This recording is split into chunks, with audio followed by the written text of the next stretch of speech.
ఈనాడు మా నాయకుడు సభానాయకుడు గౌరవ ముఖ్యమంత్రి గారు సభలో వన్ మ్యాన్ కమిషన్ పైన స్టేట్మెంట్ ఇస్తూ దళిత సమాజము వారికున్న కమిట్మెంటు శ్రద్ధ దార్శనికత్వాన్ని తెలంగాణ దళితులు ఎవ్వరూ మరవలేరు అధ్యక్ష. ఇది ఒక చారిత్రక దినం అధ్యక్ష. The day of social justice.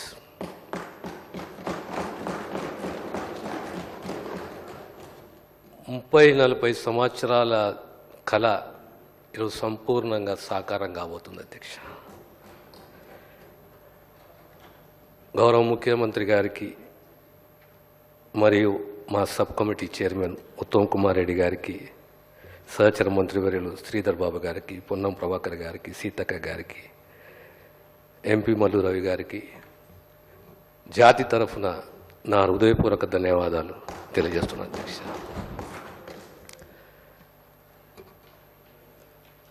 అధ్యక్ష, 1885-2025 కాంగ్రెస్ పార్టీకి ఒక గొప్ప చరిత్ర ఉంది అధ్యక్ష. Congress always stood for social justice. అందులో మన రిజర్వేషన్స్ వచ్చి 75-76 సంవత్సరాలైనా ఏదో ఒక అసమానతలు, అభద్రత, ఆందోళన కొన్ని వర్గాలకు కలుగుతుంది, కొనసాగుతుంది.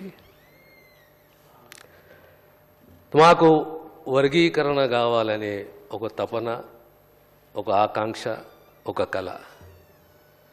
I want to make it one thing very clear అధ్యక్ష. మా నాయకుడు, మా ప్రభుత్వము ఏ వర్గానికి వ్యతిరేకం కాదు. We are for social justice. మనం ఒక్కసారి బాబాసాహెబ్ అంబేద్కర్ కోట్స్ మనం వింటే మనకు అర్థమవుతుంది. Equal opportunities and equal rights. అదే రకంగా చాలా గొప్ప కోట్ బాబాసాహెబ్ది. Be educated, be organised, be ready for education. విద్యావంతుని కావాలి, నీలో మార్పు రావాలి, సమూలంగా ముందుకు పోవాలి, అవసరమైతే పోరాటం చేయాలి. ఇది బాబాసాహెబ్ ఇచ్చిన స్ఫూర్తి అధ్యక్ష. ఈ స్ఫూర్తి భారత సమాజానికి, ప్రపంచానికి ఒక ఆదర్శనీయం అధ్యక్ష. సమాజంలో అసమానతలు పెరగకూడదు. అసమానతలు పెరిగితే అభద్రత, అసహనం, ఆందోళన కూడా పెరుగుతాయి. ప్రతి ఒక్కరికి విద్య, ఉపాధి, ఆర్థిక, సామాజిక రంగాలలో సమాన అవకాశాలు ఉండాలి. Education, employment, economic empowerment and social equality. నేను డెప్త్గా సబ్జెక్ట్కి పోకముందు అధ్యక్ష కొద్దిగా చరిత్ర చదివిన అధ్యక్ష. నేను ప్రధానంగా భారతదేశ చరిత్ర గత 2000 సంవత్సరాల చరిత్రలో ఆనాటి సంప్రదాయాలు, నమ్మకాలు, విశ్వాసాలు రాను రాను ఓ చతుర్వర్ణ సిస్టమ్. ఆ తర్వాత ప్రపంచంలో వివక్ష ఉండే రేషియల్ డిస్క్రిమినేషన్, స్లేవరీ ఉండే. కానీ అన్నిట్లో బాధాకరమైన విషయం ఏంటంటే this the only society in the entire world which practiced untouchability. This is the only society in the entire world which practiced untouchability. Because I hail from that communities. ఆ బాధ, ఆ అవమానము నాకు బాగా తెలుసు అధ్యక్ష. ఎంత చదువుకున్నా, ఎంత నిబద్ధత ఉన్నా, ఎంత స్ఫూర్తిని తీసుకున్నా మహనీయులు గాంధీజీ, అంబేద్కర్ అయినా ఏదో ఒక జాగల వివక్ష తప్పదు. మనిషి ఆత్మగౌరవంతో బతకాలనుకుంటాడు అధ్యక్ష. The most important character in an individual is self respect. ఆ సెల్ఫ్ రెస్పెక్ట్ నేర్చుకున్నది బాబాసాహెబ్ ద్వారా అధ్యక్ష. ఈ వివక్షను అస్పృశ్యను వ్యతిరేకించింది గాంధీజీ, బాబాసాహెబ్. విద్య, ఉద్యోగ, రాజకీయ, సామాజిక రంగాల్లో సమానత్వం కోసం రిజర్వేషన్ కల్పించిన గొప్ప ఆలోచన బాబాసాహెబ్. రాజ్యాంగంలో వివిధ ఆర్టికల్ ద్వారా విద్య, ఉద్యోగ చట్టసభల్లో ఎస్సీ, ఎస్టీ రిజర్వేషన్ చట్టబద్ధత కల్పించారు అధ్యక్ష. ప్రత్యేకంగా భారత సమాజంలో రాజకీయాల్లో కాంగ్రెస్ పార్టీ చాలా పెద్ద పాత్ర పోషించింది సోషల్ జస్టిస్ సంబంధించి అధ్యక్ష. మనకు స్ఫూర్తిదాత బాబాసాహెబ్ అయితే బాబు జగజీవన్ రామ్ ఒక రక్షణ మంత్రి, వ్యవసాయ మంత్రి, రైల్వే మంత్రి, ఉప ప్రధాని. మన తెలుగు బిడ్డ దామోదరం సంజీవయ్య గారు ఆనాడు 50-60 సంవత్సరాల క్రితం ఈ రాష్ట్రానికి ముఖ్యమంత్రి, ఓ దళిత బిడ్డ. ఇది కాంగ్రెస్ చరిత్ర అధ్యక్ష. ఈనాడు మళ్ళీ ఇదే అఖిల భారత కాంగ్రెస్ కమిటీ, కాంగ్రెస్ పార్టీ అధ్యక్షుడు, రాజ్యసభ ప్రతిపక్ష నాయకుడు, బ్లాక్ కాంగ్రెస్ నుంచి ఎదిగి ఈరోజు ఏఐసిసి అధ్యక్షుడు అయిండు ఒక దళితుడు అంటే అది కేవలం ఒక కాంగ్రెస్ పార్టీతో సాధ్యమవుతుంది అధ్యక్ష. ఇక తెలంగాణ, ఆంధ్రప్రదేశ్, ప్రత్యేకంగా తెలంగాణ రాష్ట్రము, హైదరాబాద్ చరిత్రలో ఫ్యూడలిస్టిక్ సొసైటీ. అలాంటి ఫ్యూడలిస్టిక్ సొసైటీ 56లో తెలుగు రాష్ట్రం, 70వ దశకంలో 80వ దశకంలో ఆనాడు ఇందిరాగాంధీ గారు భూ సంస్కరణలు, ఆ భూ సంస్కరణల ద్వారా భూ పంపిణీ, ఇళ్ల స్థలాలు, ఇండ్లు, సబ్సిడీ మీద ఆర్థిక సహాయము, ఇలాంటి చర్యలు ప్రత్యేకంగా దళితులు, ఆదివాసులపైన చొరవ చూపెట్టింది అధ్యక్ష.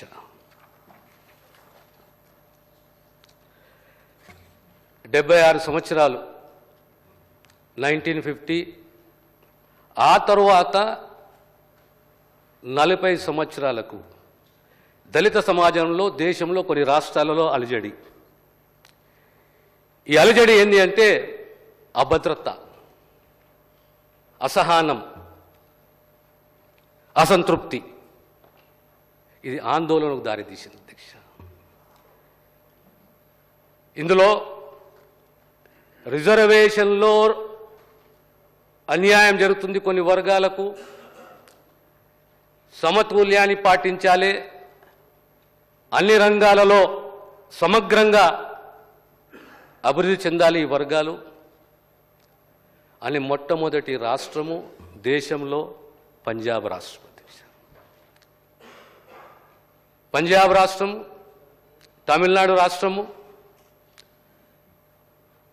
45 సంవత్సరాలకు తిరిగి రిజర్వేషన్లలో, దళితులలో ఒక అభద్రత చోటు చేసుకుంది. ఆ అభద్రతనే ఉద్యమానికి దారితీసింది. ఒక కులానికి వ్యతిరేకం కాదు. It is not against any community. We are all a family. But somewhere what has happen to my rights. ఇది బాధాకరం. ఆనాడు మన రాష్ట్రంలో కూడా ఉద్యమం జరగడం, ఆనాటి ప్రభుత్వం కమిషన్ ఏర్పాటు చేయడం, కమిషన్ యొక్క సిఫారసులు ఆర్డినెన్స్ రూపంలో తీసుకురావడం, చట్టం చేయడం, 4 సంవత్సరాలు ఆ చట్టం అమల్లో ఉండడం, ఆ తర్వాత న్యాయస్థానం, సుప్రీంకోర్టు తిరస్కరించడం,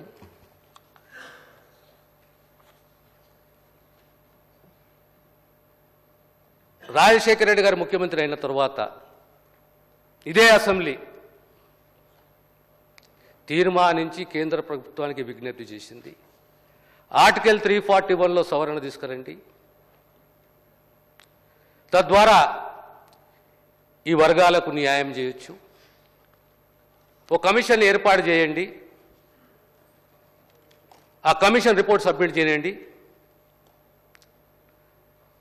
రాష్ట్ర ప్రభుత్వం కోరిన మేరకు ఆనాడు 2007 ఆనాడు ఉషా మేరా కమిషన్ ఏర్పాటు చేయడం.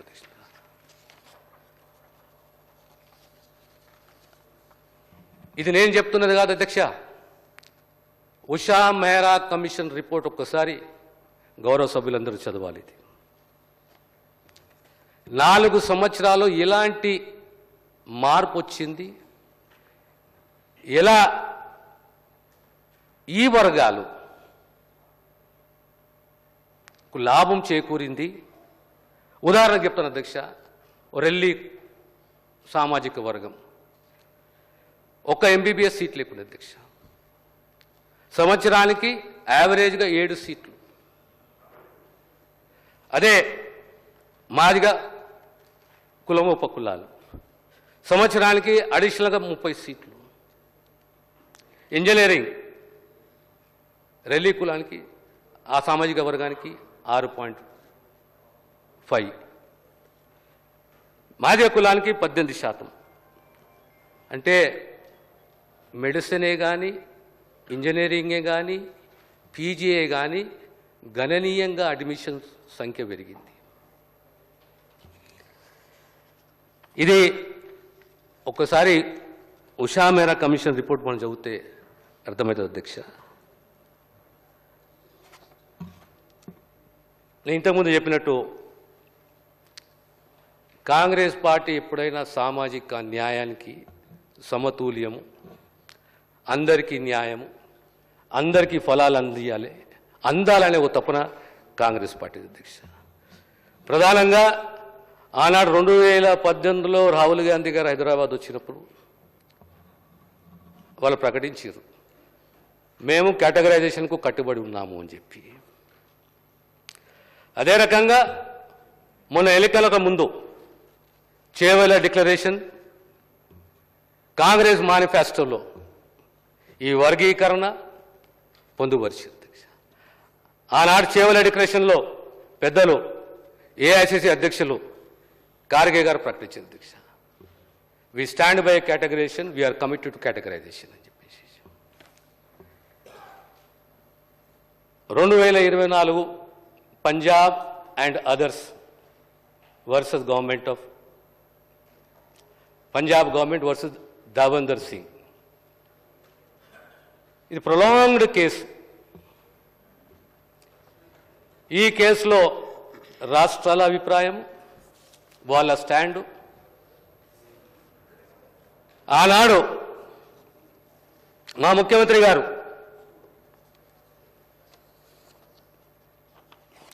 మమ్మల్ని పిలిచి సీనియర్ మోస్ట్ కౌన్సిల్ని అపాయింట్ చేద్దాం,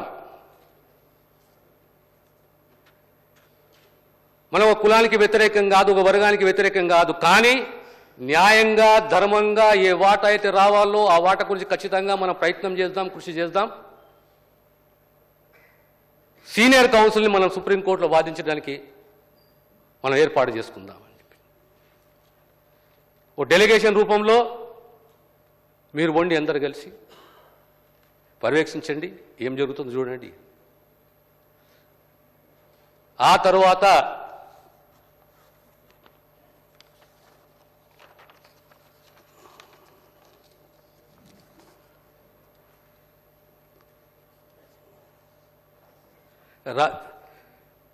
సుప్రీంకోర్టు తీర్పు అధ్యక్ష, ఎస్సీ వర్గీకరణ చేసే అధికారం రాష్ట్రాలకు ఉంది. 7 జడ్జిల రాజ్యాంగ ధర్మాసనంలో 6:1. The essence of the judgement, SC వర్గీకరణ చేసే అధికారం రాష్ట్రాలకు ఉంది. వర్గీకరణ అంశంలో ఆర్టికల్ 341 వర్తించదు. Schedule caste can be considered as heterogeneous but not homogeneous. Different castes within the SC category experience various levels of social economic backwardness, thus cannot be treated as a single uniform class.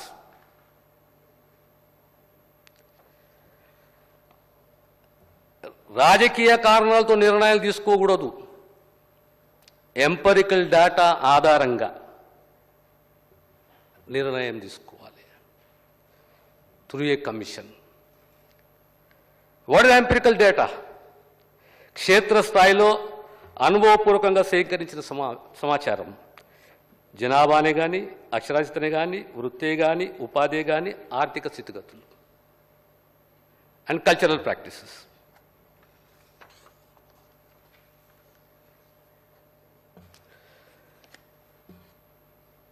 First August 2024, 11:30-12కు Supreme Court ప్రకటించిన తీర్పు తర్వాత ఒక్క గంట వ్యవధిలోనే maximum 1.5 hours రాష్ట్ర ముఖ్యమంత్రి గారు ఒక స్టేట్మెంట్ ఇచ్చారు. ఒకరోజు ఆలస్యం లేదు, ఆలోచన లేదు.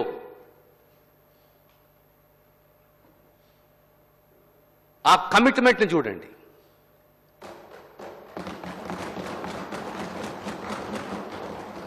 ఆలోచన లేదు.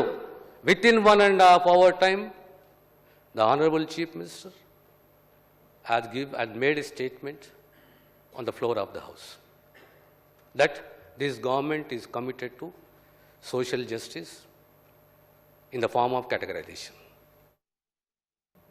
ఉమ్మడి పాత 10 జిల్లాల పర్యటన 82 రోజుల పాటు అధ్యయనం చేసి అన్ని వర్గాలలో వచ్చిన సూచనలు, అప్పీల్స్ క్రోడీకరించి 3వ తేదీన సబ్ కమిటీకి నివేదిక, ఆ నివేదికని అధ్యయనం చేసి ప్రభుత్వానికి సిఫారసు చేయడం. అందులో ప్రధానంగా 2 అంశాలు అధ్యక్ష. ఒకటి, ఈ 59 కులాలని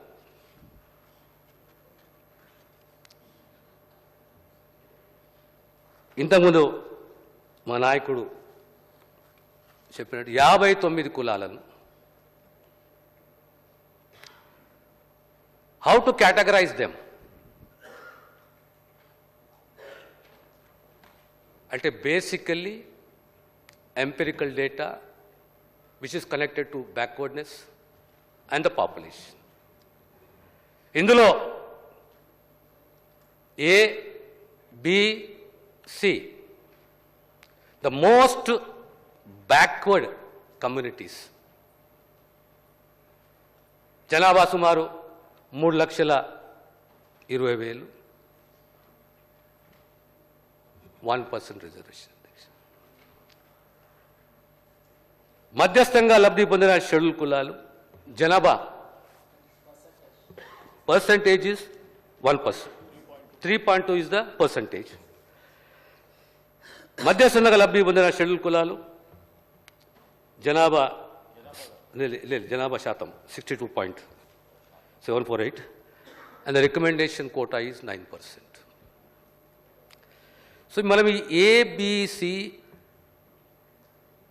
ఆ గ్రూపులలో మార్పులు ఎక్కడ కూడా మా ప్రభుత్వం ఎక్కడ సంబంధం లేదు అధ్యక్ష. It is absolutely fair, it is absolutely clear. The commission was guided by terms of reference and those terms of reference were based on the essence of the Supreme Court judgement. ఇందులో ఏ కులాలైతే తీవ్రంగా నష్టపోయాయో, ఆర్థికంగా, సామాజికంగా, విద్యాపరంగా, the most backward వాళ్ళని ఒక గ్రూప్లో, మధ్యస్థంగా ఉన్న వారిని ఒక గ్రూప్లో, మెరుగైన ప్రయోజనాలు పొందిన వాళ్ళని ఒక గ్రూప్లో. సో ఈ అలొకేషన్ తోటి మనకు క్లారిటీగా క్లియర్గా అర్థం కావాలి. This government is there for social justice. This government is not against any community. ఈరోజు ఒక రకంగా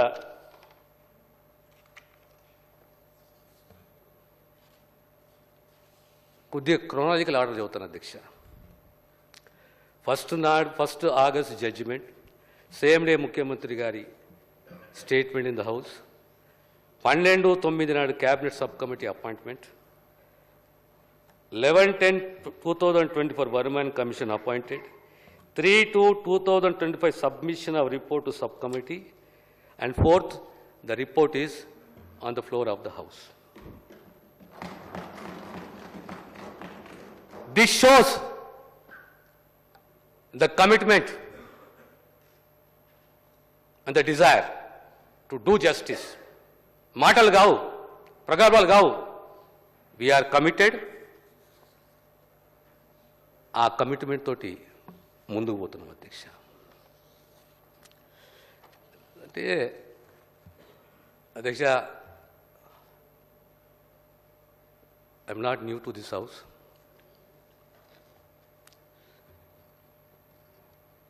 లీడర్షిప్లో రాజకీయ సేవా దృక్పథం ఉండాలి. నాయకుడు దార్శనికుడు కావాలి. అనగారిన వర్గాలకు, జాతులకు బాసటగా ఉండాలి.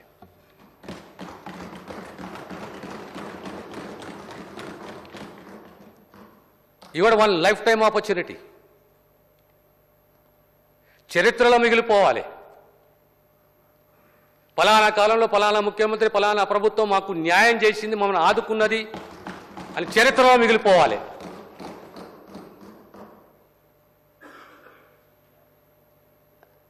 ఆ నాయకున్నే దార్శనికుడు అంటారు. ఈరోజు ఆ కోవకు చెందిన రాష్ట్ర ముఖ్యమంత్రి గౌరవ రేవంత్ రెడ్డి గారు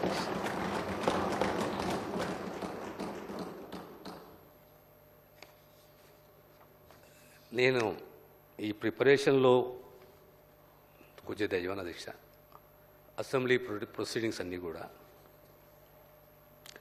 ఆనాడు ప్రతిపక్షంలో ఉండి గౌరవ ముఖ్యమంత్రి రేవంత్ రెడ్డి గారు, ఆనాటి గౌరవ శాసనసభ్యులు వెంకట వీరయ్య గారు, సంపత్ కుమార్ గారు, దీని మీద చర్చ అంటే ఆనాటి ప్రభుత్వం ఎక్స్పెల్ చేసిన మళ్ళీ సర్దుకోపోయింది అధ్యక్ష. అంటే ఈనాడు కాదు, ఒక commitment. You need a leader with commitment. You need a leader with vision. You need a leader with మానవత్వం అంటారు, హ్యూమనిజం. అధ్యక్ష,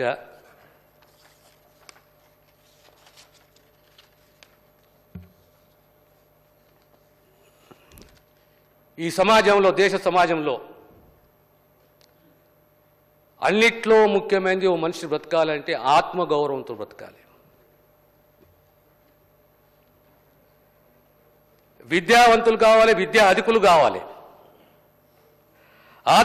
ఆర్థిక స్థిరత్వం సాధించే దిశగా కృషి చేయాలి. మళ్ళీ there is something call pay back to the society.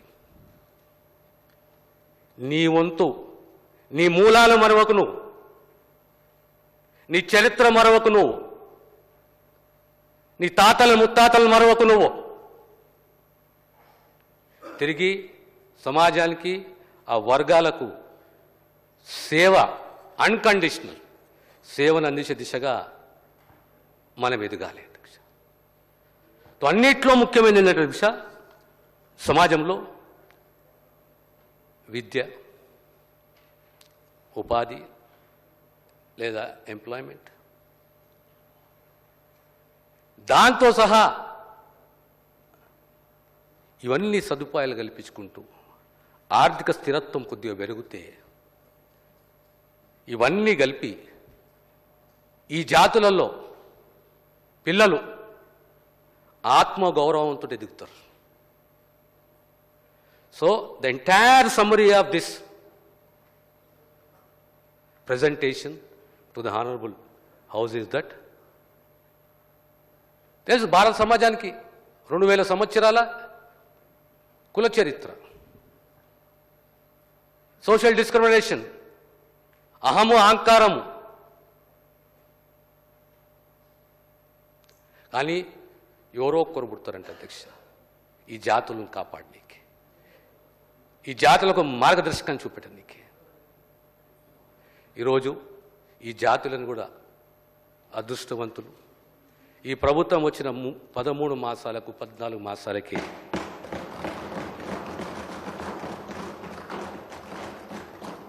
we are going to rewrite the history.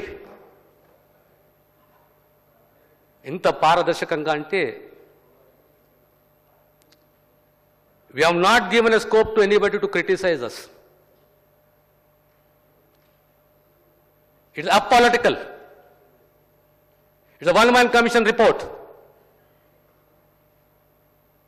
Transparent and justice with a balance. ఆ దిశగా మా ప్రభుత్వం కృషి చేస్తుంది అధ్యక్ష. మరొక్కసారి ఈ అన్ని జాతుల తరఫున again I want to reiterate, ఈ వర్గీకరణ categorization or classification is not against any community. It is not against any community. We are a family. We are all together. But somewhere justice has to prevail. ఆ దిశగా మా ప్రభుత్వం, మా నాయకుడు ముందుకు పోతున్నాడు. ఈ గౌరవ సభ ఈ ప్రభుత్వాన్ని సహకరించాలి. రాబోయే అతి త్వరలోనే దీనికి సంబంధించిన ఫర్దర్ యాక్షన్ ప్రభుత్వ తరఫున ఉంటుందనే విషయాన్ని తెలియజేస్తూ మరొక్కసారి ఈ జాతుల తరఫున మా ముఖ్యమంత్రి గారికి, సబ్ కమిటీ చైర్మన్ గారికి, మా ఉప ముఖ్యమంత్రి గారికి, సభ్యులందరూ కూడా ధన్యవాదాలు ఇస్తూ సెలవు తీసుకుంటుంది.